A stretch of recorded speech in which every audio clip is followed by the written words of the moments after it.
成都和重庆呢，我都是在那边生活过啊，不得不承认呢，重庆比起这个成都来说呢，还是有不小的一个差距的。在中国的西南地区啊，成都和重庆呢两座城市犹如两个璀璨的明珠，各自散发着独特的魅力。作为巴蜀文化的代表啊，他们都有着深厚的历史底蕴和丰富的文化资源。当我分别在这两座城市就是生活过后呢，我发现呢。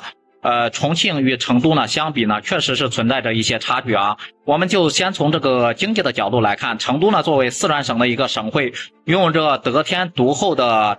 地理优势和资源优势啊，经济发展呢相对来说还是较快的。而重庆呢虽然说是个直辖市啊，但是人均的一个水平呢却是不如成都的。成都的一个产业结构呢可能更加的多元化。包括那种高新技术产业、服务业等新兴产业，那是蓬勃发展，吸引了大量的人才和企业入驻。第二个方面就是重庆呢是比较依赖传统工业，像那种汽车、钢铁等等啊，这也使得重庆呢在经济转型包括创新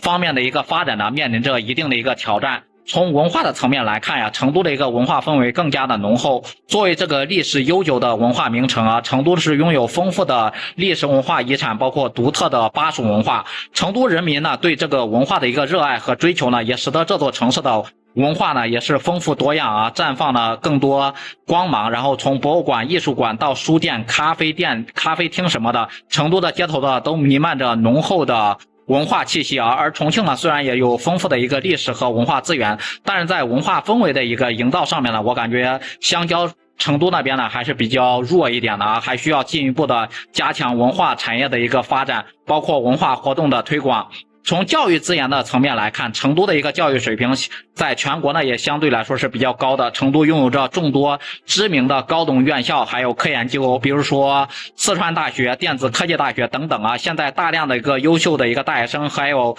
教师，这些教育的资源呢，也为成都的经济包括社会发展呢提供了强有力的人才支撑啊。而重庆方面呢，虽然说也有些比较知名的一个高校，但是就是整体的一个教育水平包括科研实力上面，就是成都来比啊，还是有一定的一个差距的。最后呢，我们从日常的一个生活，包括居民的生活品质来看，成都的一个生活环境呢，可能是更加的一个宜居啊。就是全国人民都知道，成都那边呢特别的宜居，特别的适合生活，包括呢气候宜人、四季分明，然后空气清新。成都整个的城市的绿化呢也是非常好，为居民呢提供了舒适的一个生活环境啊。成都的公共交通呢也是特别发达，包括轨道交通什么的，市民的出行方便，包括城市的治安呢特别的良好，使得的居民的生活更加的一个安心。而重庆呢虽然是有着独特的一个山城风貌和美食文化，但是在这个生活环境和居民的一个生活品质方面呢，我感觉跟这个成都呢相比仍是有不足的啊。综上所述呢，重庆和成都相比呢，确实存在不小的一个差距。这种差距呢，不仅体现在经济方面，包括文化方面、教育等多方面啊，还深入到城市的一个日常生活，包括居民的一个生活品质当中。但是呢，这也并不意味着重庆没有发展的一个潜力和空间。相反呢，重庆作为一个充满活力和潜力的城市，拥有着独特的山城风貌、丰富的文化资源，包括美食文化等优势。只要重庆呢能够充分的发挥自身的一个优势啊，加强创新和改革，提高城市的管理和服务水平，加强教育和文化的产业发展，提升居民的生活品质等方面的工作，相信重庆呢一定能够迎头赶上成都等先进城市啊，共同书写呢中国西南地区的繁荣与发展的篇章。